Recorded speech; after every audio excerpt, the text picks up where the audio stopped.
ओम शांति। आज की मुरली में बाबा ने हम बच्चों को बहुत सुंदर टाइटल दिया। बाबा ने कहा, तुम बच्चे हो सुदर्शन चक्रधारी लकी सितारे। बाबा ने कहा कि आप जैसा भाग्यवान कोई नहीं, क्योंकि इस समय आपको बेहद का बाप मिला है जो हमें तकदीरवान बना रहा है। तो बाबा ने कहा कि आपको जितना तकदीरवान बनना है बनो, जितना आपको धन चाहिए आप वर्तमान समय बाबा से ले सकते हो। लेकिन बाबा ने कहा ये सब प्राप्ति करने के लिए, क्योंकि ये तो वर्षा है बाबा का, तो बाबा ने कहा इसके लिए आपको पुरुषार्थ करना पड़ेगा। और जो जितना पुरुषार्थ करेगा तो पुरुषार्थ के आधार पर ही तकदीरवान उतना बनेगा। तो सारा मदार बाबा ने कहा है पुरुषार्थ पर है। अब पुरुषार्थ भी क्या है? पुरुषार्थ कोई बहुत मुश्किल नहीं है। बाबा ने कहा 2 अक्षर का पुरुषार्थ है, मन मना भव मध्याजी भव। अर्थात मुझे याद करो और मध्याजी भव मना विष्णु के विष्णुपुरी में आ जाओ। तो बाबा ने कहा लेकिन सारा मदार आपके पुरुषार्थ पर है। फिर बाबा ने कहा देखो आप जितना सतो प्रधान बनोगे, तो सतो प्रधान बनना माना सतयुग में आना, स्वर्ग में आना। तो बाबा ने कहा कि आपको बहुत सुख मिलेगा, सतों वालों को थोड़ा कम सुख, है ना। फिर जो द्वापर में आएंगे उनको और कम सुख मिलेगा। तो ये सारे का आधार बाबा ने कहा आपकी अवस्था पर है कि आप कितना सतो प्रधान बनते हैं। फिर बाबा ने स्मृति दिलाई कि देखो आप कैसे आए थे, अशरीरी आए थे ना। हम अपने साथ कोई देह के संबंधी तो लेकर नहीं आए थे, ना मित्र संबंधी लाए थे, ना मित्र संबंधी हमारे साथ जाएंगे। तो इसलिए बाबा ने कहा कि बाबा ने स्मृति दिलाई और बाबा ने कहा कि क्या करो, देह सहित देह के सब मित्र संबंधियों को भूलो और मुझे याद करो। क्योंकि अगर सतयुग में जाएंगे, सतो प्रधान बनेंगे, तो हमारे वहाँ मित्र संबंधी भी कैसे होंगे, है ना। वो भी सतो प्रधान होंगे, तमो प्रधान तो नहीं होंगे। तो जो तमो प्रधान पतित हैं उनको भूलना है और एक बाबा को याद करना है। फिर बाबा ने ब्रह्म ज्ञानियों को भी याद किया। बाबा ने कहा देखो जैसे ब्रह्म ज्ञानी होते हैं, है ना, वो उस बड़ा अपने आप को ऊंच समझते हैं कि हमको ब्रह्म का ज्ञान है। लेकिन बाबा ने कहा एक्चुअल में तो ब्रह्म कोई ज्ञान है नहीं, ब्रह्म तो हमारे रहने का स्थान है ना, वो भगवान है। तो बाबा ने कहा उनके पास है ब्रह्म ज्ञान या शास्त्रों का ज्ञान। और यहाँ पर बाबा कहता है कि तुम्हारे को कौन मिला है? स्वयं ज्ञान का सागर, जिसके पास बेहद का ज्ञान है। बाबा आकर हमें बेहद का ज्ञान देते हैं ना। तो सन्यासियों के ज्ञान में और बाबा के ज्ञान में, जो बाबा से हमको ज्ञान मिला है, उसमें रात दिन का फर्क है। और गति सदगति किससे होगी? बाबा ने कहा ब्रह्म ज्ञानी किसी की गति सदगति नहीं कर सकते ना। गति सदगति दाता तो एक शिव बाबा ही है, तो उन्हीं से हमें ये प्राप्ति होगी। तो ये भी कंट्रास्ट जैसे बाबा ने बताया। फिर बाबा ने कलयुग का भी सीन दिखाया। तो बाबा ने कहा देखो कलयुग में कितनी मारा मारी झगड़ा आदि है ना। और उसका कारण बाबा ने कहा देखो कितना शराब पीते हैं और शराब पीकर कितने लड़ते झगड़ते हैं आपस में, है ना। यहाँ तो बाबा ने कहा दुख ही दुख है, कितना दुख है इस दुनिया में। तो वो भी जैसे बाबा ने कलयुग का सीन दिखाया। फिर बाबा ने कहा देखो सतयुग में है 100% सुख और कलयुग में है 100% दुख। और बाबा ने कहा द्वापर और त्रेता युग का नाम इसलिए नहीं लेते क्योंकि वहां पर सेमी है। अर्थात बाबा त्रेता युग को सेमी स्वर्ग या सेमी सुख कहता, और द्वापर में भी बाबा ने कहा हुआ है कि इतना दुख नहीं है, सेमी दुख है। तो बाबा ने कहा वो सेमी है। इसलिए ज्यादातर जब सुख दुख की बात आती है तो सतयुग और कलयुग का ही नाम लिया जाता है। तो इसलिए बाबा ने कहा वो पुरानी दुनिया, नई दुनिया, और बाबा ने कहा कि द्वापर में भल नरक है, लेकिन वर्तमान समय तो बाबा ने जो कलयुग का बताया, बाबा ने कहा ये तो रौरव नर्क बन चुका है।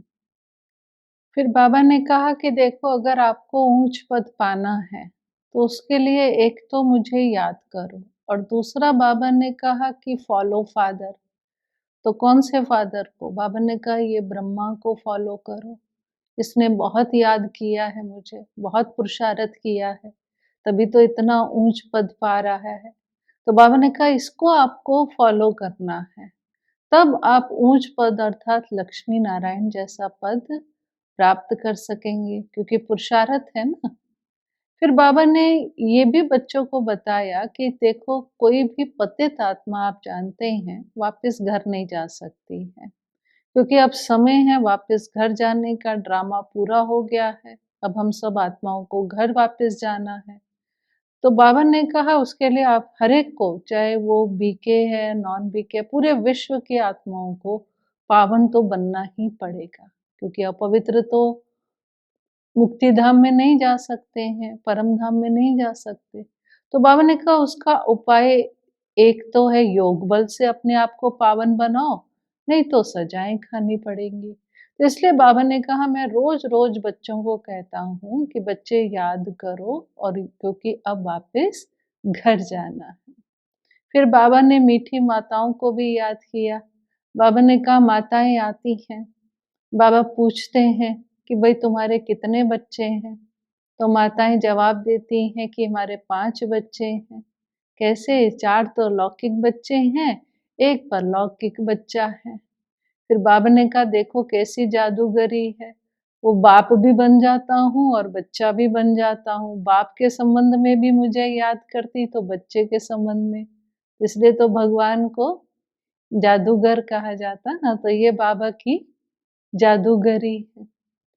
फिर बाबा ने कहा देखो मैं तो तुम्हें साफ बातें बोलता हूँ ना। बाबा तो हर बात स्पष्ट करके बोलते हैं ना, जैसे कई बार कह देते हैं कि तुम पतित हो, तमो प्रधान हो गए हो, या दुनिया वालों के लिए भी बाबा कई बार बोलते हैं कि इसमें कोई फायदा नहीं। तो बाबा ने कहा मैं कोई ग्लानि नहीं करता हूँ किसी की, ये कोई मेरी ग्लानि नहीं है, लेकिन मैं तो एक बात बताता हूँ स्पष्ट कि तुम कैसे गोरे थे फिर काले हो गए, आत्मा एकदम प्योर थी, पवित्र थी, फिर इम्प्योर हो गई। अब मैं आया हूँ तो तुम्हें वापस घर जाना है, तो पवित्र बनना है ना?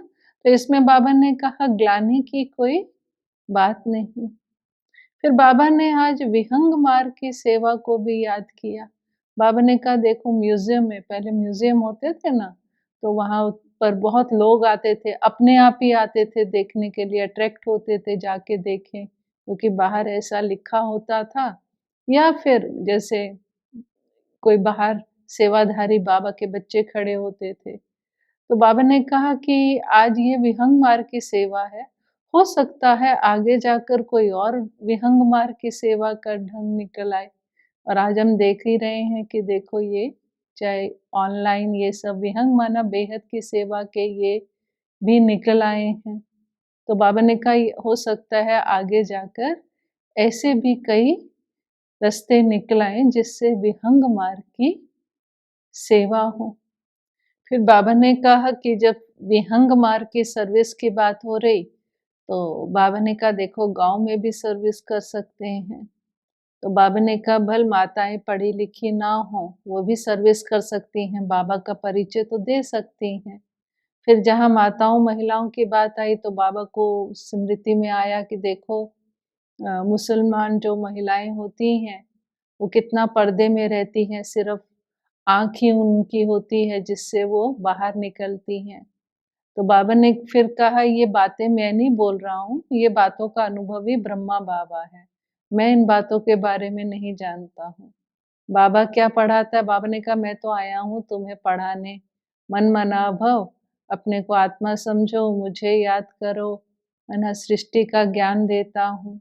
ये सब बातें बाबा ने कहा मैं बताता हूँ। बाकी ये जो अनुभव की बातें हैं बाबा ने कहा ये ब्रह्मा बताता है, क्योंकि ये अनुभवी रथ मैंने लिया, इसमें प्रवेश किया है। फिर लास्ट में बाबा ने बच्चों को कहा, बच्चों मैं तुम्हें कोई तकलीफ तो नहीं देता हूँ। बाबा ने कहा, तकलीफ कैसे दूं, तुम पहले ही इतने दुखी होकर आए हो। तो बाबा तो इसलिए बड़ा सहज कहता है कि कुछ नहीं करो, बस मन मना भव मुझे याद करो। और आज के वरदान में बाबा ने, क्योंकि दिवाली है, तो बाबा ने आतिशबाजी को याद किया कि दुनिया में आतिशबाजी करते हैं। और बाबा ने कहा आपको क्या करना है, दृढ़ संकल्प की तीली से आत्मिक बॉम्ब की आतिशबाजी जलानी है। बाबा ने कहा कि वो तो जलाते हैं तो गवाते हैं, और बाबा ने कहा आपकी ये जो आतिशबाजी है आत्मिक बॉम्ब जलाने की, दृढ़ संकल्प की तीली से, इसमें तो आपकी कमाई है, आप विजयी बनते हो। बाबा ने कहा उनकी है आतिशबाजी, आपकी है उड़ती कला की बाजी, तो डबल फायदा हो गया ना। तो इसलिए बाबा ने कहा जलाओ भी और कमाओ भी, आपकी तो डबल फायदा हो गया।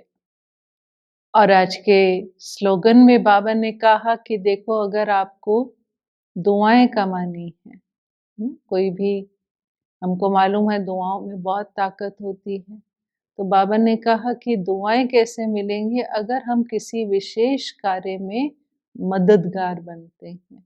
हम सब जानते ही हैं यज्ञ में विशेष सेवाएं होती रहती हैं, और हम सब ब्राह्मण मिलकर उसमें तन मन धन से विशेष मददगार बनते हैं। तो बाबा ने कहा जब हम ऐसा कर्म करते हैं तो उसमें हमारे पास एक्स्ट्रा दुआएं जमा होती हैं। तो आज की मुरली से हम यही प्रेरणा लें कि हम सुदर्शन चक्रधारी लकी सितारे हैं। ये पुरुषोत्तम संगम युग तकदीरवान बनने का युग है। इसलिए इस समय हम जितना कमाना चाहें, जितना भाग्य बनाना चाहें, हम बना सकते हैं। बाबा ने भंडारा खुला रखा है, केवल पुरुषार्थ करना है किसका, मन मना भव का। दूसरी बात जो बाबा ने ब्रह्मा बाबा के लिए कही कि ब्रह्मा बाबा ने ऊंच पद कैसे पाया, वैसे ही हमें भी ब्रह्मा बाबा को फॉलो कर ऊंच पद पाना है। और तीसरी बात जो बाबा ने कहा माताओं को, कि माताओं को सर्विस करनी चाहिए ना, बाबा का परिचय देना चाहिए। और बाबा ने माताओं को ये भी याद किया कि माताएं बड़े भोलेपन से कहती हैं कि 4 लौकिक बच्चे हैं और एक मेरा परलौकिक बच्चा है। तो ये भी हम प्रेरणा लें कि हमको बाबा मेरा बाप भी है और बाबा ही मेरा सबसे प्यारा बच्चा भी है। और लास्ट में जो बाबा ने कहा कि बाबा कोई तकलीफ नहीं देते हैं, केवल कहते हैं मन मना भव, तो हम मन मना भव पर विशेष डबल अंडरलाइन करें। और आज के वरदान में जो बाबा ने उड़ती कला की बाजी कही है ना, आत्मिक बॉम्ब दृढ़ संकल्प की तीली से जलाएं और उड़ती कला की बाजी है ना, जलाएं भी और कमाएं भी। और स्लोगन से हम यही प्रेरणा लें कि जब भी अपॉर्चुनिटी मिले तो विशेष कार्य में हमें आगे बढ़कर मददगार बनना है बाबा के यज्ञ में, इससे हमारी दुआएं जमा होंगी। ओम शांति।